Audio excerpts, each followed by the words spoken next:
उन लड़कों ने मुझे बहुत ज़्यादा पैसे दिए और एक रात के लिए कहीं ले गए। जब पांचों लड़कों ने मेरे जिस्म से अपनी हवस पूरी कर ली तो अचानक उनका छठा दोस्त भी आ गया, मगर वो जैसे ही कमरे के अंदर आया तो उसकी चीखें निकल गई, क्योंकि हालात इंसान को वो सब करने पर मजबूर कर देते हैं जिसके बारे में उसने कभी सोचा भी नहीं होता, या यूं कहें कि कभी कभी जरूर से ज़्यादा ख्वाहिशें इंसान को ख़त्म कर देती है। और मैं भी कभी पूरी ना होने वाली ख्वाहिशों के सफ़र पर निकल गई थी। मैं रात 12 बजे से उस छोटे से कमरे में बिस्तर पर पड़ी हुई थी और एक के बाद एक दूसरे लड़कों ने मुझे नोच डाला था। दर्द अपनी इंतहा पर था, लेकिन ये सब कुछ मैंने अपनी मर्जी से अपनाया था। ना ही मुझे अपने कपड़ों का होश था और ना ही इसमें उठने वाली दर्द भरी लहर का। दो ही लड़कों ने मेरा हाल ऐसा कर दिया था कि मेरा सारा तन जख्मी हो गया था। मेरे साथ आने वाले लड़के अपनी हवस पूरी करने वाले हैं और मुझे पूरी खुशी से उन्हें वक्त देना है। मैंने कभी सोचा भी नहीं था कि मेरी जिंदगी की कोई रात ऐसी भी होगी। ये सब मैं एक भारी कीमत के बदले कर रही थी, इसीलिए पीछे हटने का कोई सवाल ही नहीं था। मेरी जिम्मेदारियां और मेरे घर वालों की ख्वाहिशें मुझे उस रास्ते पर ले आई थी जहां मैंने एक ही रात में 5 लड़कों के साथ रात गुजारने की हामी भर ली थी। आम हालात में तो किसी लड़की के लिए ऐसा सोचना भी मुमकिन नहीं था, लेकिन मैं जिस जगह से थी वहां मुझे यह फैसला करने में ज़्यादा वक्त नहीं लगा था। वो सब सेहतमंद और तंदुरुस्त नौजवान थे जिनकी ताकत के आगे मैं कुछ भी नहीं थी। बिस्तर तक आने वाले दोनों नौजवानों ने कुछ लम्हों में ही मुझ पर काबू पा लिया। इस प्रकार मुझे पूरी तरह अपनी हवस का निशाना बना लिया था। ये पहली दफ़ा था जब मुझे किसी मर्द ने छुआ था।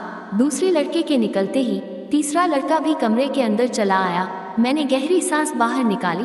मैं थोड़ा वक्त चाहती थी, लेकिन वो कहने लगा कि इतना वक्त नहीं है मेरे पास, बाहर उसके और भी दोस्त इंतजार में बैठे हैं। उसकी बात सुनकर मेरी आंखों से आंसू बहने लगे। वो फौरन ही मेरे पास चला आया और मेरे आंसुओं को नज़रअंदाज करता हुआ अपनी सिद्धतें मुझ पर बिगाड़ने लगा। मेरे तन में बर्दाश्त की शक्ति खत्म हो रही थी। मैं बार बार उसे खुद से दूर करने की कोशिश करती, लेकिन वो उतना ही मुझ पर हावी होने लगा। ऐसा लग रहा था जैसे उसे इस खेल में मजा आ रहा हो। मेरे धक्का देने पर वो पहले से भी ज़्यादा जोश में मेरे करीब आता, इसलिए अब मैं उसे रोकने की गलती नहीं कर रही थी और खामोशी से खुद पर बुझने वाली इस कयामत को बर्दाश्त कर रही थी। 1.5 घंटे तक वह अपनी प्यास बुझाता रहा और जाते जाते उसने अपने दांतों के निशान मेरी गर्दन पर छोड़ दिए और कहने लगा कि अगर इसे दोबारा मौका मिला तो वह मेरे साथ दोबारा वक्त जरूर गुजारने आएगा। उसके जान के बाद मैंने एक निगाह अपने तन पर डाली तो मैं कांप गई, जिसका कोई हिस्सा ऐसा नहीं था जहां जख्म मौजूद ना हो। तीसरे नौजवान ने तो हद से ज़्यादा मुझ पर जख्म देकर मुझे जख्मी कर दिया था। जगह जगह उसके दांतों के निशान बन चुके हैं और फिर बचे उन 2 लड़कों ने भी 1-1 घंटा मुझे इसी तरह अपनी हवस का निशाना बनाए रखा। उन लोगों को मुझ पर ज़रा भी रहम नहीं आया था, और आता भी क्यों। उन्होंने एक बड़ी रकम के बदले मेरी एक रात खरीदी थी। वह तो अपना अपना हिस्सा वसूल कर रहे थे और यही एक रात मेरी जिंदगी की काली रात बन गई थी। मेरा हाल ऐसा था कि मुझे कुछ होश ही नहीं रहा था। मैं खुद से करवट बदलने के काबिल भी नहीं रही थी। आहिस्ता आहिस्ता तकलीफ से मेरी आंखें बड़ी होने लगी थी और तभी उन लड़कों ने मुझे बताया कि उनका एक छठा दोस्त भी आ गया है। मुझ में इतनी हिम्मत भी बाकी नहीं बची थी कि मैं उन्हें इनकार कर पाती या इस बात का विरोध कर सकती। जैसे ही छठा लड़का कमरे में दाखिल हुआ और मेरे बिस्तर के करीब आया तो मुझे देखकर उसकी चीखें निकल गई। उसकी चीखें क्यों निकली, वजह जानकर आपके भी रोंगटे खड़े हो जाएंगे। मेरा नाम मधु है और मेरी उम्र सिर्फ 22 साल थी। मैंने ग्रेजुएशन कर रखी थी, लेकिन आज के दौर में ग्रेजुएशन कुछ भी नहीं होती। लोग B.Ed करके भी डिग्रियां हाथों में लिए सड़कों की धूल समेट रहे होते हैं। इस बात का सही तरीके से अंदाज मुझे उसे वक्त हुआ जब मैं नौकरी की तलाश के लिए निकली। हर कंपनी के आगे नौजवानों की एक बड़ी सी लाइन लगी होती है जो अपनी बारी के इंतजार में थे। ऐसे में मुझ जैसी लड़की को नौकरी कहाँ मिल सकती थी, जिसके पास ना ही तजुर्बा था और ना ही कोई बड़ी डिग्री। मगर नौकरी ढूंढना मेरी सबसे बड़ी ज़रूरत बन चुकी थी, क्योंकि बाबा के स्वर्गवास ने हमारी कमर तोड़ दी थी। बाबा घर में एक अकेले ही कमाने वाले थे और हम 3 बहनें बिन ब्याही घर में मौजूद थी। मेरी बड़ी बहन पढ़ लिख चुकी थी, इसलिए कमाने की जिम्मेदारी उसकी बजाय मेरे कंधों पर आ गई थी। मैं घर से बाहर निकली तो मेरे होश ठिकाने आ गए। मैं तो बाहर की दुनिया को बहुत आसान समझ रही थी, लेकिन अब मुझे समझ आया था कि बाबा कितने जतन करके हमारे लिए रोटी कमाते थे। हमेशा ही बाबा से इस बात पर नाराज रहती थी कि वह हमारी ख्वाहिशें पूरी नहीं करते। मेरी नाराजगी पर बाबा का चेहरा हमेशा उतार जाता। वो बड़ी मोहब्बत से मुझे पुकार कर कहते, मधु बेटी, तू फिक्र ना कर, एक दिन तेरे भाग भी जग उठेंगे। लेकिन मुझे वह दिन अपनी किस्मत में आता नजर ही नहीं आता था। और फिर बाबा नींद में ही ईश्वर को प्यारे हो गए। और जब हम पर सुबह ये बात खली कि बाबा हमारे बीच नहीं रहे हैं, तब हमें इस बात का एहसास हुआ कि बाबा हमारे लिए कितने हम थे। जब तक वह हमारे सरों पर मौजूद थे, काम से काम, दुनिया की बुरी नजरों और रोटी जैसी बुनियादी जरूरत से तो हम वंचित नहीं थे। बाबा के निधन के कुछ दिन बाद तक तो आप पड़ोस वालों और खानदान वालों ने हमारी मदद की, लेकिन आहिस्ता आहिस्ता सभी अपनी जिंदगी में बिजी हो गए। आज के दौर में कौन किसी का पेट पाल सकता है। मजबूरन मुझे ही नौकरी की तलाश के लिए घर से निकालना पड़ा और मुझे समझ आ गया कि औरतें के लिए बाहर की दुनिया किस कदर मुश्किल है। किसी भी कंपनी में मुझे नौकरी नहीं मिली थी। हर कंपनी के बाहर 1000 नौजवान पहले ही खड़े होते। मैंने स्कूलों का रुख किया तो ये देखकर मेरी हालात खराब हो गई कि आधे दिन से भी ज्यादा काम करने के बदले सिर्फ 6000 मिल रहे थे, जिसमें से घर के बिल में सारे रुपए चल जाते। इसमें भी हर स्कूल वाले मुझे मेरा तजुर्बा पूछते और मेरा मुंह खाली रह जाता। बहुत तलाश करने के बावजूद भी कोई नौकरी ना मिली तो मेरी एक दोस्त के भाई के जरिए से मुझे एक पिज्ज़ा हाउस में वेटर की नौकरी मिल गई।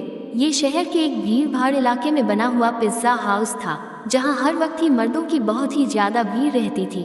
मुझे अगले दिन से ही नौकरी पर बुला लिया गया। उस नौकरी के बड़े अजीब अजीब से काम थे जो मुझे पूरे करने थे। उन्हें एक मॉडर्न सी लड़की वेटर के नाम पर चाहिए थी, जिसके छोटे छोटे से बाल कंधों पर फैले हुए हो और वह बहुत सारा मेकअप करके डाइनिंग हॉल में खड़ी हो। मैं यूनिफॉर्म अपने बैग में डालकर वापस घर लौट आई थी। मैं अभी तक फैसला नहीं कर पा रही थी कि मुझे यह नौकरी करनी है या नहीं, क्योंकि यह मेरे लिए एक बहुत ही मुश्किल काम था।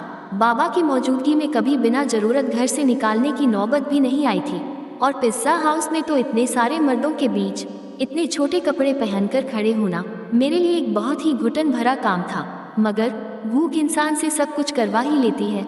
मैं वहां से वापस घर आई तो मेरी माँ दरवाजे पर ही परेशान सी खड़ी कहने लगी कि बेटा, बिजली के बिल वाले आए थे और उन्होंने हमारी बिजली काट दी है। माँ की बात सुनकर मेरा दिल धक से बैठ गया था। गर्मी जोरों पर थी और ऐसे में बगैर बिजली के गुजारा करना बहुत ही मुश्किल था। लेकिन पिछले 2 महीने से हम बिल नहीं चुका पाए थे और शायद इसीलिए हमारी बिजली काट दी गई थी। माँ के आंसू ने मेरे लिए फैसले को बहुत आसान कर दिया था। मैंने माँ को गले लगाया और उन्हें बताया कि मुझे एक अच्छी जगह नौकरी मिल गई है और कल से मुझे नौकरी पर जाना है। माँ ने मेरे सर पर हाथ रखकर कहा कि अब तुम ही मेरा बाजू हो और तुम्हें ही अपनी दोनों बहनों की शादियाँ करनी है। माँ ने एक भारी जिम्मेदारी मेरे कंधों पर डाल दी थी और मैं सोच रही थी कि मैं ये जिम्मेदारी कैसे निभाऊंगी, लेकिन मुझे ये फर्ज निभाना था। माँ पूछ रही थी कि मुझे नौकरी कहाँ मिली है, लेकिन मैं उन्हें नहीं बताना चाहती थी कि मुझे कहाँ नौकरी मिली है। इसीलिए मैंने माँ से कह दिया कि एक किसी कंपनी में एक अच्छी नौकरी मिल गई है। मेरी नौकरी का वक्त दोपहर 3 बजे से रात 11 बजे तक था और यह बात मैंने बड़ी मुश्किल से माँ को बताई थी। मेरी नौकरी का वक्त जानकर वह हैरत से मेरी तरफ देखने लगी कि यह कौन सी कंपनी है जहाँ दोपहर 3 बजे बुलाया गया है। मैंने झूठ कह दिया कि यह एक मल्टीनेशनल कंपनी है। इस वक्त हमें पैसों की इतनी जरूरत थी कि माँ ने और ज्यादा सवाल करने की बजाय मुझे तरक्की की ढेर सारी दुआएं दी और अगली दोपहर 2 बजते ही पिज्जा हाउस के लिए रवाना हो गई। मुझे क्या खबर थी कि यहाँ से मेरी किस्मत मुझे कहाँ ले जाने वाली है। मैंने अपनी यूनिफॉर्म पिज्जा हाउस में आकर बदली थी। मैनेजर ने मुझे पिज्जा हाउस के दरवाजे के करीब ही खड़ा कर दिया और कहने लगा, आज तुम्हारा पहला दिन है, इसीलिए तुम हर आते जाते को इज्जत से वेलकम करोगी। और गुस्सा होकर कहा कि यह कैसा मुंह उठाकर आ गई हो, जाओ पहले मेकअप करो। मैनेजर की बात सुनकर मैं शर्मिंदा हो गई क्योंकि मेरे पास मेकअप नहीं था। वहाँ मौजूद एक दूसरी लड़की ने अपने मेकअप से मुझे गहरी सुर्खी लगाई। वह बड़ी तेजी से मेरे चेहरे पर अपना हाथ चला रही थी और उसके बाद जब मैंने आईने में खुद को देखा तो हैरान रह गई। मुझे मालूम था कि मैं खूबसूरत हूँ और मेरा रंग भी बहुत साफ है, लेकिन थोड़े से मेकअप के बाद मैं पूरी तरह निखर गई थी।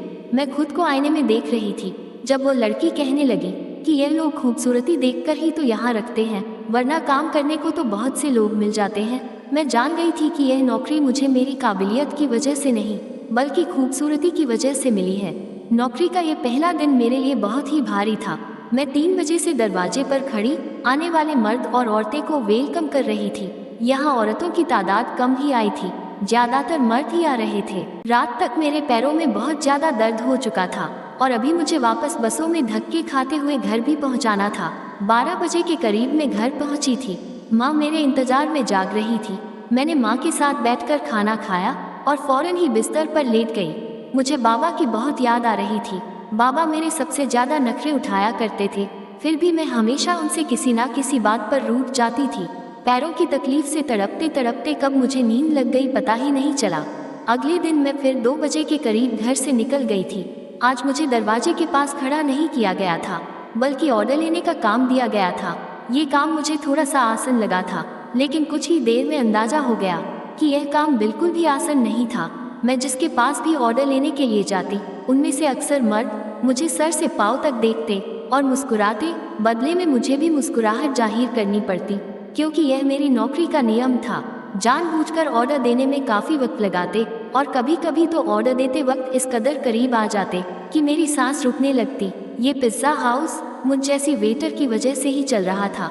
इस बात का अब मुझे अच्छी तरह अंदाज हो गया था कि यहाँ आने वाले ज़्यादातर मर्द लड़कियों की वजह से ही आते थे।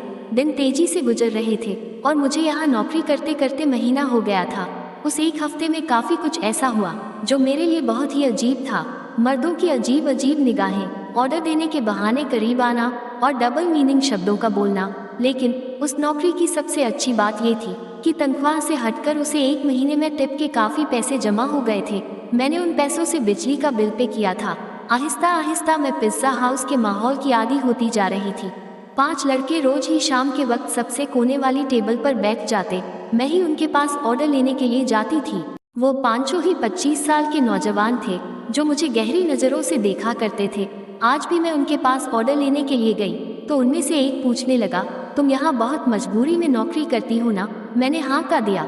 उसने फौरन ही अपना कार्ड निकालकर मेरे आगे रखा और कहने लगा, तुम बहुत ही शरीफ लड़की लगती हो। अगर कभी किसी मदद की जरूरत पड़े तो याद कर लेना। बिना सोचे समझे ही मैंने वह कार्ड उठाकर अपने कोट की जेब में रख लिया तो वह मुस्कुरा उठा। उसके बाद ये सिलसिला चल पड़ा। रोज ही मैं उनका ऑर्डर लेने जाती और उनमें से कोई ना कोई मुझसे कोई सवाल पूछ लेता। रोजाना होने वाली इस मुलाकात की वजह से हम थोड़ा फ्रेंडली से हो गए थे। दूसरा महीना भी पलक झपके ही गुजर गया था और फिर माँ ने एक दिन मुझे बताया कि तुम्हारी बड़ी बहन के लिए बहुत अच्छा रिश्ता आया है और वह लोग जल्दी शादी करना चाहते हैं। माँ की बात सुनकर मैं परेशान हो गई, क्योंकि अभी तो मैंने घर का खर्चा ही अपने कंधे पर उठाया था। शादी की जिम्मेदारी का मैं सोच भी नहीं सकती थी। माँ कहने लगी, तो अपनी कंपनी से लोन ले लो। कितनी बड़ी कंपनी है, लाख रुपए भी लोन मिल गया तो तेरी बहन की अच्छे से शादी हो जाएगी। मेरी बड़ी बहन भी 20 साल की हो रही थी और माँ उसकी तरफ से बहुत परेशान थी। अब मैं माँ को क्या बताती कि मैं तो पिज्ज़ा हाउस पर मामूली सी नौकरी कर रही थी। लाख रुपए मुझे कहाँ से मिलते? मैंने माँ की बात का कोई जवाब नहीं दिया, लेकिन माँ की आंखों में मुझे चमकती हुई उम्मीद साफ दिखाई दे रही थी। माँ को यकीन था कि मुझे कंपनी से लोन मिल जाएगा और मैं सोच रही थी कि मेरी झूठ ने मुझे कहाँ फंसा दिया है। अगले दिन मैं नौकरी पर भी सारे वक्त परेशान रही और यह बात मेरे साथ काम करने वाली लड़की ने नोट कर ली। वह मुझे कहने लगी कि क्या बात है मधु, आज तुम बहुत ही ज़्यादा परेशान लग रही हो। मैंने उसे बता दिया कि बड़ी बहन की शादी करनी है और मेरे पास बिल्कुल भी पैसे नहीं है। मेरी बात सुनकर वह कहने लगी, तो इतना खर्चा करने की क्या ज़रूरत है, सादगी से विदा कर दो। उसकी बात सुनकर मैं सोच में पड़ गई, पर ठीक ही तो कह रही थी। इतना मसाला बनाने की ज़रूरत ही क्या थी। घर आकर मैंने माँ को यही मशवरा दिया कि वह सादगी से बहन की विदाई कर दे, लेकिन मेरी बात सुनकर माँ कहने लगी कि हर किसी को हमारे मसलों की जानकारी नहीं है। लड़के वालों ने पहले ही दहेज के नाम पर एक लंबी लिस्ट थमा दी है और अगर मैंने खाली हाथ तेरी बहन को विदा कर दिया तो उसके ससुराल वाले सारी जिंदगी उसे बातें सुनाते रहेंगे। माँ की बात सुनकर मुझे गुस्सा आ गया और मैंने कहा कि ऐसी जगह दीदी की शादी करने की ज़रूरत ही क्या है।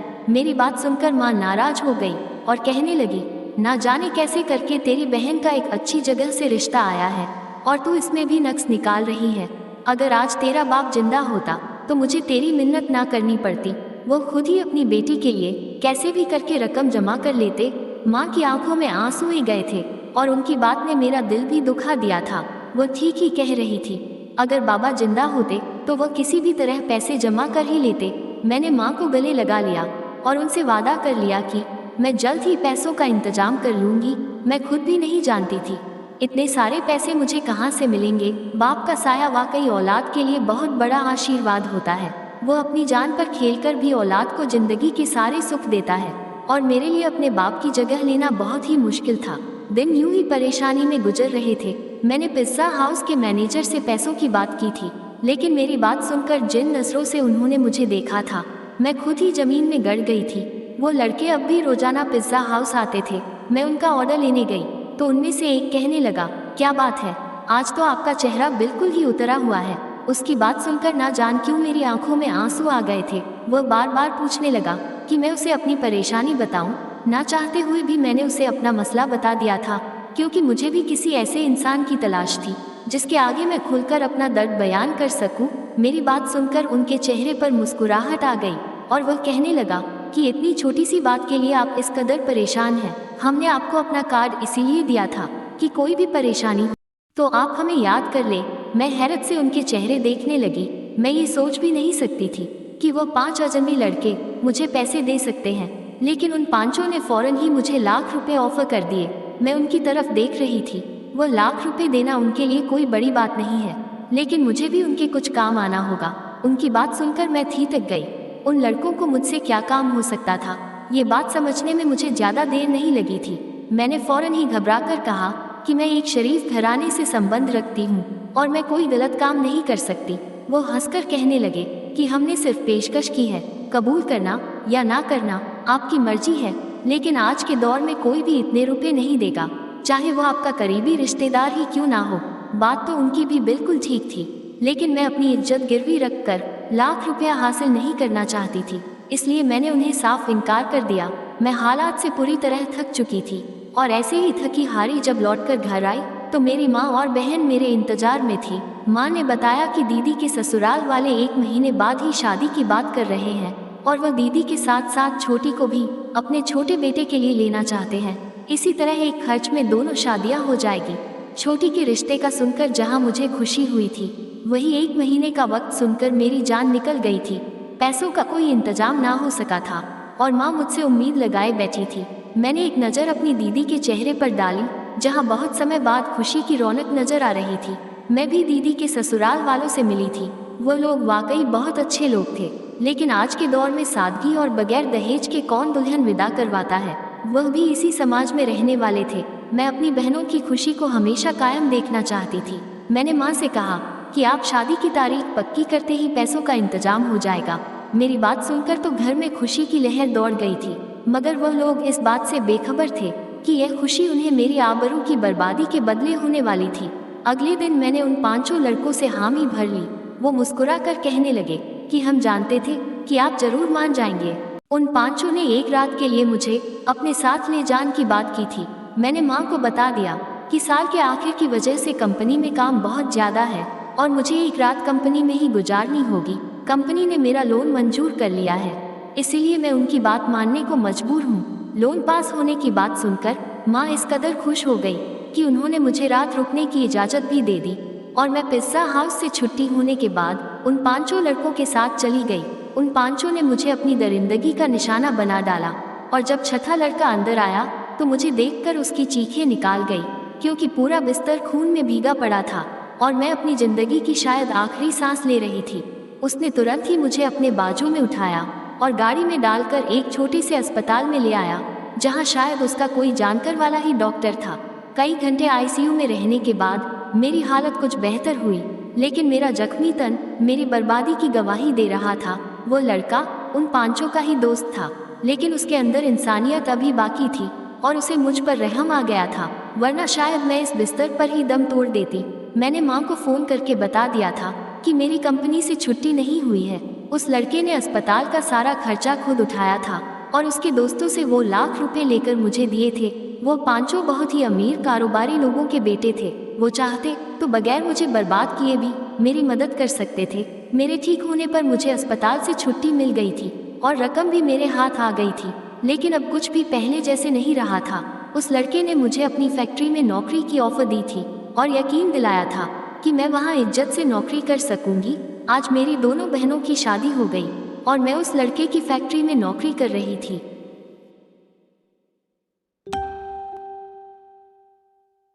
एक बात मैं अच्छी तरह जान गई थी कि आज के इस दौर में बगैर किसी मतलब के मदद करने वाले लोगों की गिनती ना होने के बराबर है। हमेशा नौकरी करने वाली लड़कियों को इज्जत की नज़र से देखें, क्योंकि वो बहुत ही मजबूरी की हालात में अपने घरों से निकलती है, चाहे फिर वो छोटे कपड़े पहनकर किसी पिज्ज़ा हाउस के दरवाजे पर ही क्यों ना खड़ी हो। दोस्तों, वीडियो कैसा लगा कमेंट करके ज़रूर बताना, लाइक करना और हाँ, चैनल को सब्सक्राइब जरूर करना।